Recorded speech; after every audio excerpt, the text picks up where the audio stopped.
예수께서 모든 도시와 마을에 두루 다니사 그들의 해당에서 가르치시며 천국 복음을 전파하시며 모든 병과 모든 약한 것을 고치시니라. 무리를 보시고 불쌍히 여기시니 이는 그들이 목자 없는 양과 같이 고상하며 기진함이라.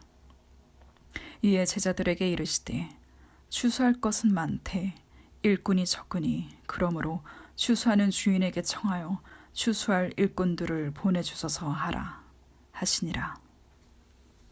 하나님의 자녀된 사랑하는 성도 여러분, 주님의 이름으로 환영하며 축복합니다. 한 해의 반을 보내고 성경학교, 수련회 등 다음 세대를 세우는 여름 사역을 준비하는 7월 한 달의 시간, 하나님의 공유적 속성인 긍휼하심에 대해 생각하며 긍휼이 많으신 하나님을 닮아 경청과 자비로 관계를 세우고 돌봄으로 공동체를 세워가게 하시는 복된 한 달 되기를 간절히 소망합니다. 오늘 우리는 맥주 감사주의를 맞아 하나님 앞에 나왔습니다. 맥주 감사주의는 단순한 절기가 아닙니다. 우리의 삶을 되돌아보고 우리의 신앙을 점검하며 우리의 감사가 어디에서 시작되어야 하는지를 깊이 묵상하게 하는 시간입니다. 이스라엘 백성들에게 맥추절은 특별한 의미를 지닌 절기였습니다. 유월절, 초막절과 더불어 하나님이 명하신 3대 절기 가운데 하나이며 초여름 밀추수의 첫 열매를 하나님께 드리는 절기입니다. 하나님은 왜 수확한 첫 열매를 하나님 앞에 드리도록 하신 것일까요?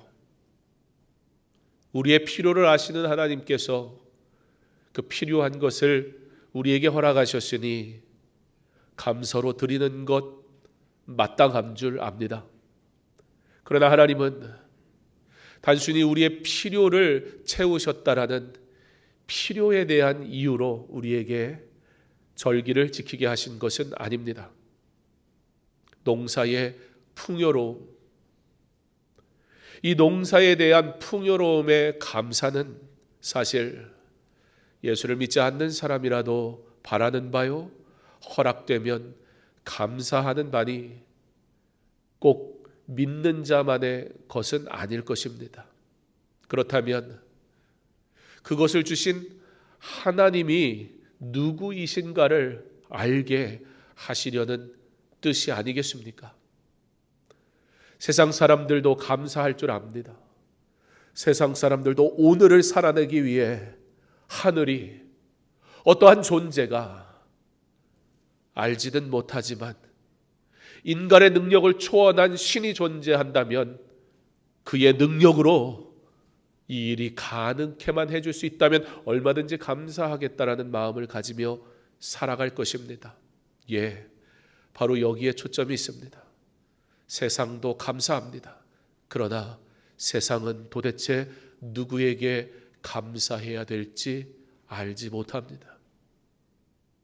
하나님은 농사의 풍요로움, 밀을 수확하고 그 수확한 것을 통해 먼저 하나님 앞에 드리는 행위를 통해 이것이 누구에게로부터 온 것이냐, 즉 내 삶이 누구의 돌보심과 은혜로 살아가는 삶인가를 바르게 고백하는 신앙의 고백을 원하셨습니다.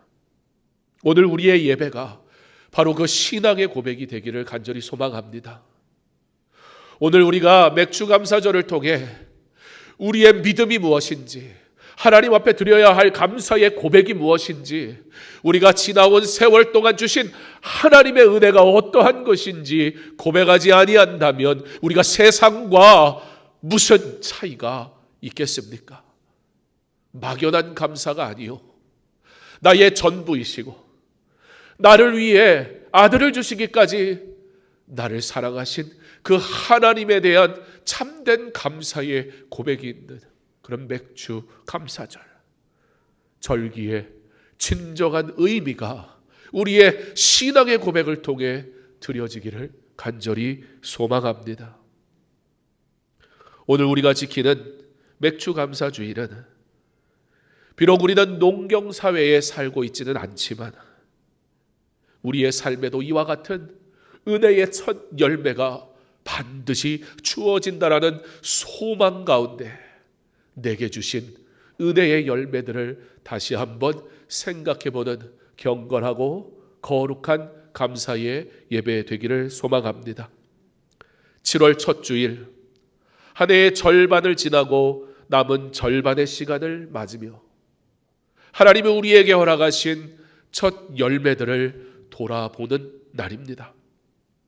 그리고 우리가 그 은혜를 어떻게 바라봐야 하는지, 받은 것은 있는데 그가 행하신 놀라운 복과 은혜는 있는데 진정 그 복이, 그 은혜가 하나님 앞에 올려지는 감사의 고백으로 드려지고 있는가 물으시는 그 하나님의 물으심 앞에 우리가 응답하는, 우리가 반응하는 그러한 예배 되기를 소망합니다. 그러기 위해서 우리는 한 가지 중요한 질문을 던져야 합니다. 감사는 어디서 시작되는가입니다. 정말로 우리의 감사는 무엇 때문에 하는 감사입니까? 흔히 우리가 생각하는 감사는 어떤 조건이 충족되었을 때입니까? 여러분의 입에서 감사의 고백이 나오는 순간은 어떠한 조건이 성립되었을 때입니까? 그리 아니하실지라도 감사하실 수 있겠습니까? 그러나 그 말은 아무것도 없어도 감사하라는 얘기가 아닙니다. 그리 아니하실지라도 감사하라는 것은 이미 그가 행하신 놀라운 일을 우리가 받았기에 감사하자, 그 얘기입니다. 비록 내 뜻대로 이루어지지 않는다 할지라도, 내가 기대한 것이 주어지지 못한다 할지라도, 그러나 내가 바라고 소망하는 것을 넘어 나는 감히 소망할 수 없었던 그것을 내게 주셨다라는 그 은혜의 일들이 우리에게 이루어졌음에 이미 우리는 감사하는 존재여야 한다라는 얘기입니다. 모든 믿음의 사람들이 감사할 수 있었던 것은, 다니엘이나 요셉이나 하나님이 쓰신 일꾼들이 그래도 감사하겠다고 말했던 것은 그들의 대단한 어떠한 성품이나 그들이 우리보다 뛰어난 특별한 은혜의 선물을 받았기 때문이 아닙니다. 그들에게는 한 가지, 저나 여러분이 이미 받은, 그러나 그것이 감격이 되어 그 어떤 것과도 비교할 수 없는, 비록 고난 중에 있다 할지라도 그것을 넘어서는 놀라운 은혜가 이미 그들 안에 충만하기에 나는 여전히 감사할 수밖에 없다라는 고백이 있었다는 사실을 우리는 꼭 기억해야 할 것입니다. 감사, 어디서 시작된 것입니까? 흔히 우리가 생각하는 감사, 우리가 기대한 조건이 이루어지지 않았음에도 여전히 감사할 수밖에 없는 이유, 오늘 본문 말씀은 우리에게 명확하게 설명하십니다. 바로 우리의 참된 감사는 긍휼을 경험한 자리에서 시작된다는 것입니다. 감사의 뿌리는 우리가 하나님의 긍휼을 먼저 입은 사실에 있습니다. 우리는 스스로 구원을 이룰 수 없는 죄인이었고 방향 잃고 방황하던 고생하던 인생이었습니다. 그런데 하나님이, 그 하나님의 긍휼이 우리를 그냥 아무 조건 없이, 그럴 자격이 없는데 찾아오신 겁니다. 그 긍휼이 우리를 살리셨고 죄를 용서하셨으며 새 생명으로 부르셨습니다. 그러므로 우리의 감사는 단순한 입술의 고백이나 외형적인 조건에 충족이 되지 않습니다. 그러나 이미 우리는 감사할 수밖에 없는 존재가 된 것입니다. 먼저 받은 긍휼을 기억함으로. 여러분, 우리가 어떤 긍휼하심을 입은 자입니까?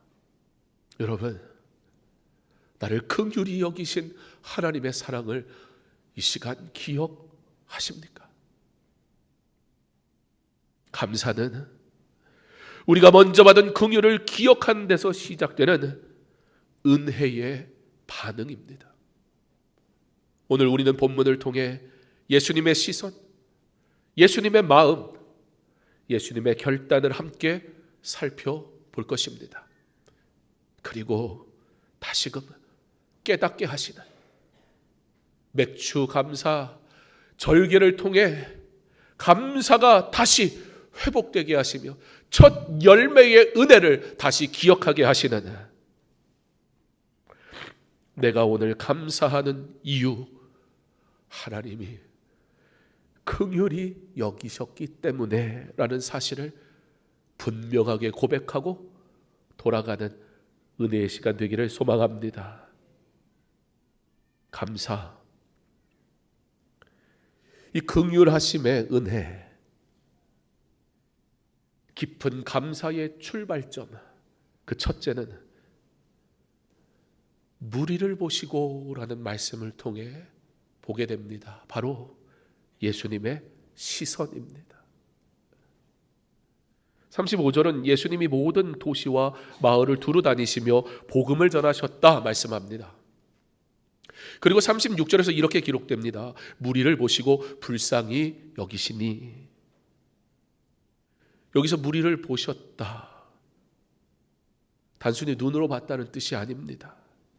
예수님이 그들의 마음 깊은 곳, 영혼의 고통, 방황하는 삶의 이유를 보셨다는 뜻입니다. 우리는 사람의 겉모습은 잘 보지만, 심지어 우리는 사람의 겉모습을 보고 그 사람의 마음을 판단하지만, 누군가 나를 보며 웃으면 그가 따뜻한 마음이 있다고, 볼 수 없는 그 마음을 마치도 내가 본 것처럼 엉뚱한 이야기하지만, 예수님은 참으로 우리의 마음을 보십니다. 예수님은 이 시간에 하나님 앞에 예배드리는 여러분 한 사람 한 사람의 마음을 보신단 말입니다. 하나님 앞에 드리는 예배, 중심을 보시는 하나님이 인정하시는 온전한 예배가 드려지는 저와 여러분 되기를 간절히 소망합니다. 예수님이 불쌍히 여기셨습니다. 여기서 불쌍히 여긴다는 헬라어의 말은 창자가 끊어질 듯한 고통을 표현할 때 사용하는 말입니다. 예수님의 긍휼은 그런 것이었습니다. 아이고, 어떡해, 저 사람이 힘들대, 위로해야지. 예수님의 긍휼은 그런 것이 아니었습니다. 예수님은 그 긍휼하심 때문에 행동으로 옮기셨습니다. 예수님은 그렇게 하나님을 만나지 못하는 영혼들을, 예수님을 보고도 메시아인지 알지 못하는 사람들을, 그럼에도 불구하고 그들에게 시선을 단 한순간도 놓지 않으며 여전히 바라보셨습니다. 그게 예수님이 우리를 향해 가지셨던 긍휼입니다. 두 번째는 예수님의 마음입니다. 긍휼이 필요했던 이유가 있었기 때문이지요. 36절에 이는 그들이 목자 없는 양같이 고생하며 기진함이라. 예수님이 심히 불쌍히 여기신 이유, 사람들이 갈 길을 잃었기 때문입니다. 사랑하는 성도 여러분, 주의 길 가고 있습니까? 주님이 원하시는 그 길로 걷고 있습니까? 주님이 나를 보며 긍휼히 여기신다는 사실을 기억하십시오. 그러나 이용하지 마십시오. 나도 긍휼히 여기는 마음을 갖게 해달라고 기도할 수 있기를 바랍니다. 우리는 죄로 인해 방향을 잃고 고생하며 살아갑니다. 이 죄는 사람을 지치게 하고 무가치하게 하고 외롭게 합니다. 그럼에도 불구하고 오늘 우리가 이곳에 있을 수 있는 이유는 우리 주님의 시선이 여전히 나를 향하고 있기 때문인 줄 믿습니다. 한 영혼이 다시 주께 돌아올 때 그것은 그 사람의 의지가 아닌 하나님의 은혜라는 겁니다. 강서중앙교회가 주님의 위로가 필요한 이들이 다시 주께 돌아오는 구원의 방주 되게 하시기를 간절히 소망합니다. 우리가 이렇게 기도할 수 있는 이유도 우리 주님이 여전히 그를 바라보고 계시기 때문인 줄 믿습니다. 빌립보서 2장 7절은 예수님이 자기를 비워 종의 형체를 가지셨다고 말합니다. 히브리서 4장 15절은 예수님이 우리의 연약함을 동정하지 못하실 리가 아니라 말씀하십니다. 그분은 죄 없으신 하나님이시지만 우리를 위해 죄인의 자리에 서셨고 친히 그 고통을 다 감당하셨습니다. 맥주감사주일, 이 감사는 구원에 대한 감사입니다. 맥주감사주일, 그 어느 때보다 십자가가 우리의 마음에 새겨져야 할 때입니다. 무엇인가 이 세상의 부귀영화를 구하는 시간이 아닙니다. 어떠한 것을 성취하거나 이루는 것이 목적인 시간도 아닙니다. 그러나 이미 그것들과 비교할 수 없는 하나님의 긍휼하심으로 충만케 된 내가 다시 은혜를 깨닫고 감사하는 거룩한 예배입니다. 세 번째는 예수님의 결단입니다. 긍휼을 베푸신 우리 주님은 그 긍휼의 마음으로 끝나게 하지 않으셨습니다. 37절과 38절을 보면 추수할 것은 많되 일꾼이 적으니 추수한 일꾼을 보내주소서 하라 말씀합니다. 당시 구약시대의 랍비들의 가르침이란 제자들에게 자신들이 아는 것을 전달하는 것이었습니다. 그리고 제자의 자격은 무엇이었냐면 선생님이 가르쳐 주시는 그것을 머릿속에 달달달달달달 외우는 거였습니다. 그런데 예수님의 가르침은 달랐습니다. 하나님이 누구이신가를 알려주셨습니다. 그리고 하나님이 누구인가를 알았다면 이 아는 것을 넘어 어떻게 하셨냐면 제자로 부르셨습니다. 주의 사역에 동참하게 하셨습니다. 오늘 마태복음 9장에서부터가 이전까지는 예수님이 하신 사역이 예수님 중심으로 하셨습니다. 그런데 이 9장 이후로 예수님이 어떻게 하시냐면 제자들에게 사명을 맡기시기 시작합니다. 주의 이름을 위하여 이렇게 살라고 가르치실 뿐만 아니라 그 삶의 자리로 부르셔서 그 삶의 자리로 나아가게 하시는 것을 우리는 보게 됩니다. 이와 같이 예수님의 긍휼은 기도로 이어지고 사명을 감당할 사람들을 부르십니다. 이와 같이 주께 받은 긍휼은 긍휼을 입은 자의 삶을 통해 긍휼을 흘려보내는 사역자로 나아가게 하신다는 것입니다. 그러므로 이 긍휼하심을 입은 자는 긍휼을 흘려보내지 않는 선택을 도무지 하지 않을 수가 없다는 것입니다. 사랑이 멈추는 것을 보셨습니까? 사랑은 다른 이에게 흘러가게 되어져 있습니다. 어찌 복음이 내 안에 머무를 수 있겠습니까? 어찌 말씀이 나에게만 주어지고 끝날 수 있습니까? 이 말씀이 긍휼하심으로 인함이라는 사실을 안다면 우리는 복음을 증거할 수밖에 없습니다. 복음은 내 안에 멈추는 것이 아니라 전하는 것이며 사랑은 나만의 것으로 끝나는 것이 아니라 나누어 지게 되어져 있습니다. 감사절로 드리는 오늘의 예배를 통해 내가 받은 사랑을 흘려보내는 섬김의 자리로 나아가는 결단이 첫 열매를 드림으로 하나님께로부터 왔다라는 이 긍휼하심을 입은 자의 감사의 고백으로 다시 시작되는 은혜가 있기를 간절히 소망합니다. 주를 위해 무엇할까 고민하십시오. 주께서 내게 맡기시는 그 일에 사용되게 해달라고 기도하십시오. 하나님의 긍휼하심을 입은 성도 여러분, 그 긍휼하심을 나타내는 삶으로 나아가시기를 부탁을 드립니다. 무엇이어도 좋습니다.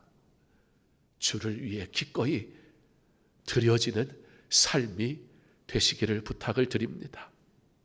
우리는 긍휼을 먼저 입은 자입니다. 먼저 입은 자입니다. 사명이 있다 그 뜻입니다. 먼저 입은 자입니다. 맡기신 일이 있다 그 얘기입니다. 먼저 입은 자입니다. 세상을 향해 어떻게 그리스도인이 살아가는지 보여줄 의무가 있다 그 뜻입니다. 먼저 입은 자입니다. 세상의 것이 아닌 하나님의 것으로 살아가는 자가 되었다 그 뜻입니다. 그의 자녀가 되는 은혜의 자리로 먼저 부름받은 사랑하는 성도 여러분, 그러므로 우리가 드리는 감사는 어떤 조건에 있는 것이 아니라 오직 은혜로부터 나옴을 다시 한번 고백하시기를 소망합니다. 그 은혜로부터 나오는 감사를 이제 구체적으로 고백하기 원합니다. 어떻게 고백해야 할까요? 죄 사함을 받은 것이 감사합니다. 하나님의 자녀 된 것이 감사합니다. 방황하는 인생에 소망의 길을 주신 것이 감사합니다. 예, 맥주 감사절을 통해 첫 열매를 하나님 앞에 드림을 통해 내가 받은 것이 무엇인가를 단순히 눈에 보여지는 물질이 아닌, 외적인 것이 아닌 영원한 것을 받은 자의 삶을 주께서 쓰시려고 외적인 것도 주셨으니, 우리의 감사는 단순히 곡식에 있는 것이 아니라, 물질에 있는 것이 아니라, 건강에 있는 것이 아니라 구원에 있는 것이며, 죄사함에 있는 것이며, 자녀됨에 있는 것이며, 소망을 갖는 것에 있는 것임을 믿으시기 바랍니다. 절망의 자리에 은혜의 자리로 부르셔서 은혜의 자리만으로도 감사한데 사명의 자리로 부르셨으니, 오늘 맥주감사 주일에 준비하여 드리는 우리의 예물과 예배는 그 은혜에 대한 믿음의 고백이며 그 긍휼을 흘려보내겠다는 헌신의 결단입니다. 그래서 절기에 특별히 헌금을 드리는 겁니다. 그리고 우리 교회는 절기의 헌금을 흘려보냅니다. 개척교회에, 아직 자립하지 못한 교회에, 농어촌 교회에, 어려운 이웃에게 주님의 일을, 복음을 증거하는 복음 증거자 선교사님들에게 맥주감사절, 그 외에 우리 가운데 있는 여러 절기들의 헌금은 반드시 흘려보내져야 합니다. 여기에 머무르게 하는 것이 아니라 절기의 헌금만이라도 온전히 사랑이 필요한 자들에게 흘러져 가게 하신 하나님의 뜻을 기억해야 합니다.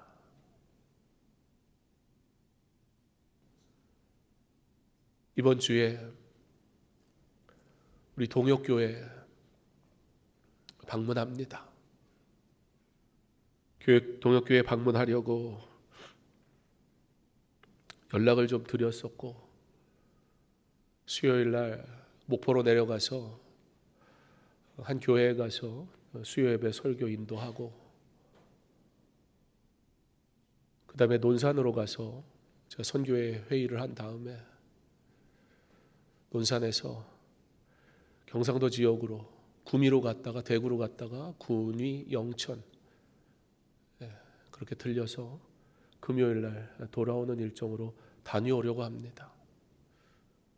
우리 교회가 후원하는 교회라고 무슨 제가 시찰하러 가겠습니까? 심지어 그 교회를 섬기시는 농어촌 교회는 다 저보다 선배 목사님들이십니다. 찾아오는 이도 별로 없고 수고한다고 격려해 주는 말 한마디 듣기 어려운 그 농어촌 교회, 그 교회를 후원교회가 아니라 동역교회라는 이름으로 격려하고 작은 것이지만 섬겨드리고 그렇게 다녀오려고 합니다. 이 모든 것이 가능한 것은 우리가 절기를 기억하며 하나님의 긍휼하심이 흘러져 가야 된다라는 마음으로 여러분들이 드린 헌금이 있기 때문입니다. 그저 전달자로 다녀오려 합니다. 쉽지 않은 여정인 것 같습니다. 스케줄을 쭉 짰는데 분주할 것 같긴 합니다. 그러나 기대가 되고 의미가 있고 사실 감사함이 많습니다. 여러분들의 귀한 헌금이 하나님의 영광을 위해 살아가는 자들의 사역을 위해 귀하게 쓰일 수 있도록 감사하는 마음으로 드리시고 하나님 앞에 드리십시오. 하나님의 귀한 일에 참여하는 저와 여러분의 삶이 되게 하시기를 간절히 소망합니다.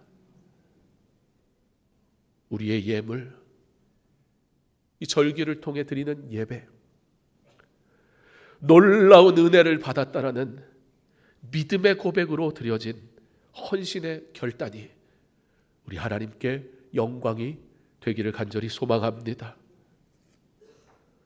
이제 말씀을 맺으려 합니다.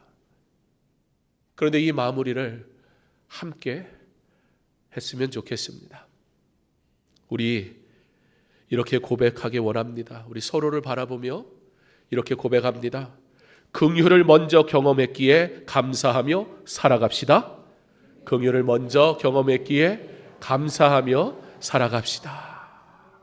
여러분, 우리는 긍휼을 입은 것만으로도 감사한데 이 긍휼을 먼저 경험하게 하신 것도 은혜인데 나 같은 자를 통해 하나님의 긍휼하심이 흘러가게 하시는 사명자로 부름받은 하나님의 일꾼인 것을 믿으시기 바랍니다. 무엇보다 오늘 이 주님의 말씀을 통해 우리 주님의 마음을 다시 한번 보았습니다. 하나님께서는 우리를 긍휼히 여기심으로 믿음의 자리, 은혜의 자리, 사명의 자리를 주셨습니다. 다시 한번 맥주 감사절 한 해의 절반을 마치고 시작하는 이때에 내 일이 되고 내 열심이 되어버릴지 모르는 우리의 죄악된 생각들을 다시 내려놓게 하며 오직 은혜였다라는 사실을 깨닫게 하며 절기로 예배드리게 하시는 하나님,